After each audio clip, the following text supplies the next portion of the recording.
Yo, this is Steve Bloom, and you're watching Moana Nui Podcast. We'll be starting soon. Don't go anywhere.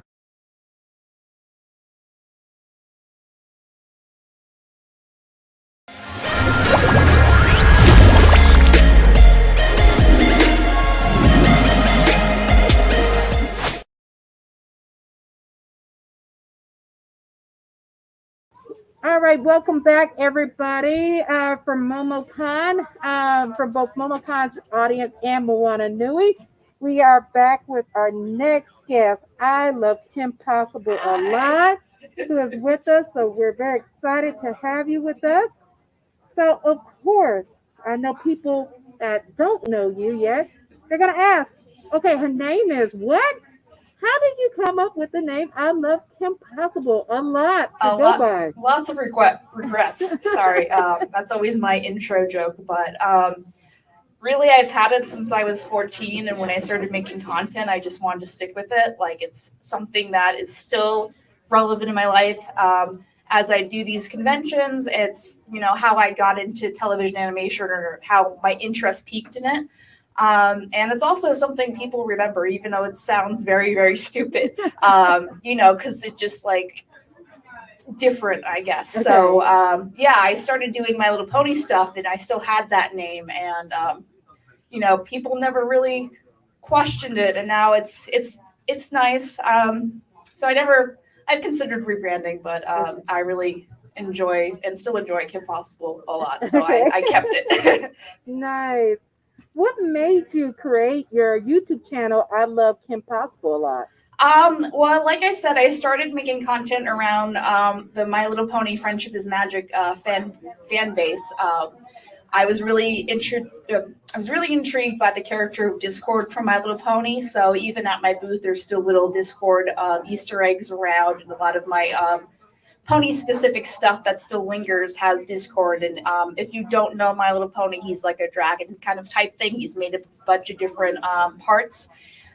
So there was a part in early My Little Pony around season 3 where they reformed him as a villain, and that kind of made my brain tick as far as like my comparison. At the time, he was kind of like the Joker of the My Little Pony villains, and I wanted to kind of study him in that dynamic, kind of like I won't spoil it, obviously, but kind of like the new Spider-Man movie, how that feels like really fresh in a way that feels like fan fiction, but like in a good way, in a positive way. And it's like, I can't believe they actually did this kind of way. Yeah. So then I got super obsessed with it. And then I eventually started making content around it. And then things kind of blew up from there. Okay, awesome. Well, you are famous for your reviews and when you analyze about the different content with your videos. How have it allowed you to connect more with your audience and continue to grow your numbers? I really love doing these kind of things. As I start to do more general animation content, not specifically My Little Pony, I'm starting to expand from just My Little Pony specific conventions, which, if you don't know, those exist. Yes, they do. They, which is weird because for people who don't know them, it's weird to think of one convention for one specific show. Like, all these anime conventions are around like a bunch of different animes that are coming out, but this is one specific thing that's not even an anime. So similar with the name, I repeat the question. Sorry, that's okay. I was just saying, with you doing these videos, how has it allowed you to connect more with your audience and grow your numbers? Yeah, okay, I got it now. So professionally, I want to break into animation. I'm actually back going to school. I was in LA for about 2 years, and I'm seeing a lot of people struggle with the same things I have struggled with as far as how do I make a portfolio? What are people looking for on a professional level? I really like doing animation, but how do I push it to the next game? So not only can I engage with them in a fan way, because that's my lens, is engaging with people in a fan lens. Like, I always want to make content, but I'm okay with making fan content because that's what I'm passionate about. Everyone's just like, oh, make original content. It's like, yeah, but I don't have the same drive to make original content sometimes, or if you're making a fan project. So I encourage that kind of thing, but also allowing people to have an opportunity to, learn the mistakes that I've learned. And I talk about this sometimes on my podcast called Animation Communication, if you care about podcasts. But, you know, letting them kind of get from point A to point B, as well as, you know, it's okay to like the thing. Like sometimes professionals, like there's this stigma that is kind of not true as far as you're not allowed to draw fan art, which is stupid. You are allowed to draw fan art, but you have to like also know your basic, you know, anatomy principles and, you know, how to storyboard and those kind of things, which I think a lot of fan artists lack. They just kind of want to draw their specific style. So I really enjoy the conventions as a fan of things. I really like connecting with people, and am glad that I can serve a purpose as far as educating people, but also, you know, being a professional fangirl, quote unquote, if that's what you want to call it. So as a way to like encourage people to be passionate about the things. Gotcha. Okay. And also, you mentioning My Little Pony, I saw that you were listed as a My Little Pony Generation 4 analyst. Can you explain what that is? Yeah. What that entails to carry such a mantle? That's a lot of words. So generally, when you're consuming content, you're either consuming or critique content specifically. You're consuming reviews of, you know, maybe a movie came out, but analyzing has come to define basically taking bigger themes from episode to episode across like a series, and like analyzing a character, analyzing their character development, analyzing how that character breaks down specific situations in an episode or across several episodes. So it's more of a bigger scope understanding of how people are studying these characters and how they evolve versus just a review as far as is the thing good, is it bad. So I feel like that also helps people kind of come to terms when writers kind of mess up sometimes, finding a lens of the character or a way to kind of make it work, quote unquote. Like if there's an episode that's particularly bad, so, or there's a thing that happens that's not good or whatever. So think of it like if you're religious, it's like going to, you know, Bible school where you analyze themes and characters from that, but just in the context of a show or a fandom or what have you. Okay. Now, also, for those that are new to the My Little Pony fandom, how do you become a brony?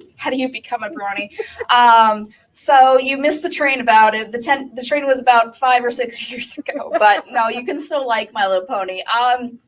Basically, it just kind of came around. It became a term for those who liked the new My Little Pony Friendship is Magic show, which everyone kind of expected to be kind of like a very toddler oriented, like very talked down to the audience, but it ended up being really sophisticated to the point where it can grow this lore in a way that's not, you know, insulting the intelligence of the audience by doing so, which so much kids media seems to be doing these days, which we gotta fix, guys. So, you know, it ended up being like a meme on 4chan as far as people complaining about this thing. Lauren Faust, who developed it, was a Cartoon Network alumni who's worked on Powerpuff Girls and Foster's Home for Imaginary Friends. So people assume that she was being basically paid to make this bad thing. And then people watched it ironically, and then they liked it, and then they told their friends to just give it a try, and then it kind of grew from that. If you want to learn about My Little Pony stuff, the Friendship is Magic, which is the brony-centered part of the thing, is on Netflix for now. It should be on, I think, till the end of the month. All 8, well, minus season 9. There's 9 seasons. Yeah, it went on for a very long time. So there's 1 through 8, which you can start off with, and then if you're newer and don't want to do all that homework, they also released on Netflix a new a Generation 5, quote unquote, but it's still in the same continuity as Generation 4. It's just in the future. So that released like 4 or 5 months ago, called My Little Pony New Generation, and that's been getting really good reviews, and that's a 3D movie that will eventually spawn a series on Netflix, and people seem to be enjoying that from what I can tell, what I've picked up. But as far as my passions have always been around Discord as a character, And as a secondary character, he wasn't in the show that much anyway. But now that he's not, it's a new show entirely.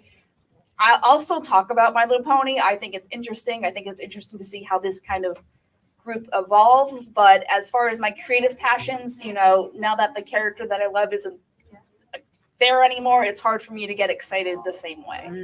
Okay, gotcha. So do they still have the My Little Pony conventions, even though the Generation 4 has officially, gone on? Yeah, they do. There's definitely not as many. There was a one point like in 2015 or 16 where I was doing one pony convention a month, which was crazy to think about. But now there are a few.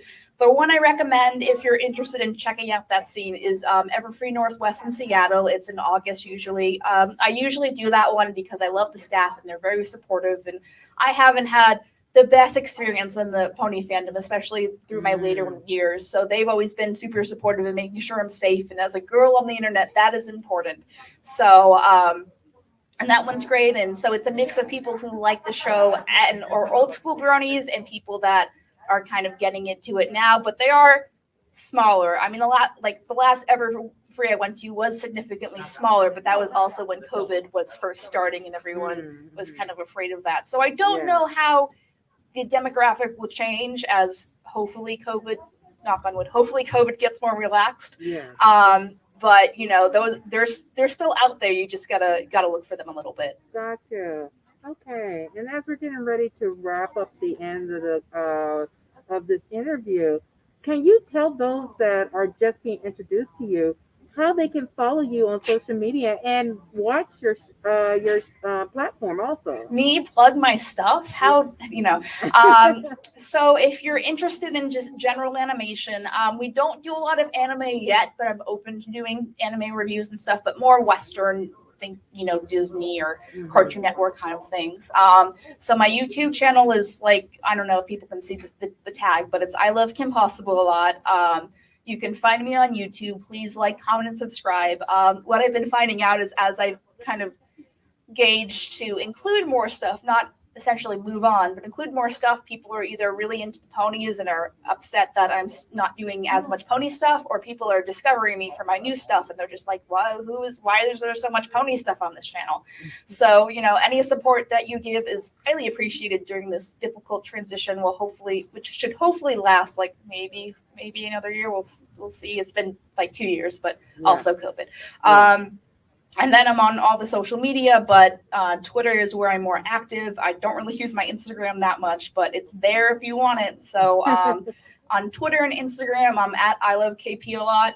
The Instagram for ILOVEKIMPOSSIBLEALOT was taken by someone who was pretending to be me, so that's why I'm ILOVEKPOLOT. It has since been discontinued, but and then I'm DeviantArt. If people like DeviantArt on ILOVEKIMPOSSIBLEALOT, again, I don't really use that much, but it's there, and I sometimes contact artists that way. But I'd say my main things are Twitter and YouTube, and then I have a TikTok, but that's mostly for promoting the YouTube videos at this time, called ILOVEKIMPOSSIBLEALOT. So. Okay, awesome. Well, we thank you so much for coming to MomoCon and connecting with our audience here, and also connecting to those that couldn't make it, that are watching you virtually, to learn more about you. And definitely, can you tell anybody, also the audience that didn't get to meet you today but want to meet you in the future, what are your plans for 2022 for cons that you're going to? I have not been booked for any cons for 2022 so far, so I wish I could tell you that, but hopefully things seem to be going well at Winterfest, so hopefully I will be back for regular Summer MomoCon, which I haven't done at all ever for some reason. I don't know why, but for general conventions, again, I do travel, I do conventions often, so just keep an eye on Twitter, mostly is where I put not only my convention announcements, but my schedules and where I'll be in the vendor hall and important things that you will need to stalk me, but in a professional, non-creepy way. Exactly. And for those that are watching it from another convention and you want to book her, how do they contact you? God. I'd love for you to book me. Oh my God. I love doing conventions because I love to interact with people and kind of meet people to help them on their artistic journeys. So my business email is ILOVEKIMPOSSIBLEALOTbusiness@gmail.com. That's an email that is directed towards me. So I sent out a lot of emails already, and people are just like, oh, it's too early. Oh, what's a YouTube? So, I get a lot of those, but feel free. I'm happy to work with you convention heads that are out there in the universe, because, I'm not a professional voice actor or anything, and I really appreciate the community aspect. So please feel free to approach me, ask me questions, ask me what kind of panels I can do for your convention, and I'm happy to share with you my hidden knowledge. All right, perfect. Well, thank you, everybody, for tuning in, and thank you for being part of MomoCon's Winterfest. Definitely enjoy the rest of your con for today. And everyone, please go ahead and get your membership that is currently available for sale for MomoCon 2022 in May. So please go to the website at momocon.com to get your tickets for MomoCon. And then hopefully you'll be able to see I Love Kim Possible a lot right at MomoCon in May 2022. So thank you, everybody. Have a great rest of your day. Bye, MomoCon people.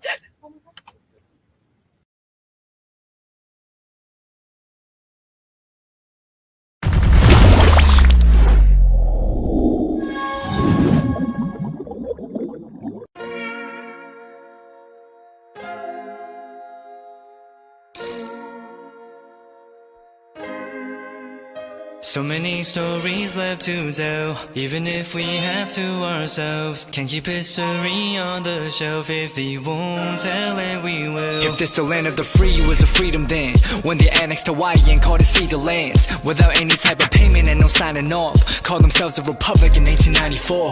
1.2 million acres overtaken from the native Hawaiians. When they resisted, the West retaliated in violence and erasure. The Hawaiian language is banned as part of colonialism's plan to expand, yeah. Stuck between a rock and a hard place. Multiple bombings of Kaho'olawe as a part of their ongoing war with Asia. Used it as a place for target practice. No consent or compensation. Colonizers call for annexation. The work of all the locals. School will never let you know. So many stories left to tell, even if we have to ourselves. Can keep history on the shelf. If we won't tell it, we will. Too many stories left to tell, even if we have to ourselves. Can keep history on the shelf. If we won't tell it, we will. We will. So if we put Hawaii into perspective, well, Black and Asian history is interconnected. Considering the fight with the Pacific, then of course versus Asia, they was treated as a middleman for war, but didn't let the Western colorism run its course. Cause dark skin was a sign of dignity to core. The land was taken in the name of capitalism, when prior to it was an actual kingdom. Clap back at the system. Stuck between a rock and a hard place. Multiple bombings of Kaho'olawe as a part of their ongoing war with Asia. Used it as a place for target practice. No consent or compensation. Colonizers call for annexation. The work of all the locals. School will never let you know. So many stories left to tell, even if we have to ourselves. Can keep history on the shelf. If we won't tell it, we will. Too many stories left to tell, even if we have to ourselves. Can keep history on the shelf. If we won't tell it, we will. So many stories left to tell, even if we have to ourselves. Can keep history on the shelf. If we won't tell it, we will. Too many stories left to tell, even if we have to ourselves. Can keep history on the shelf. If we won't tell it, we will. We will.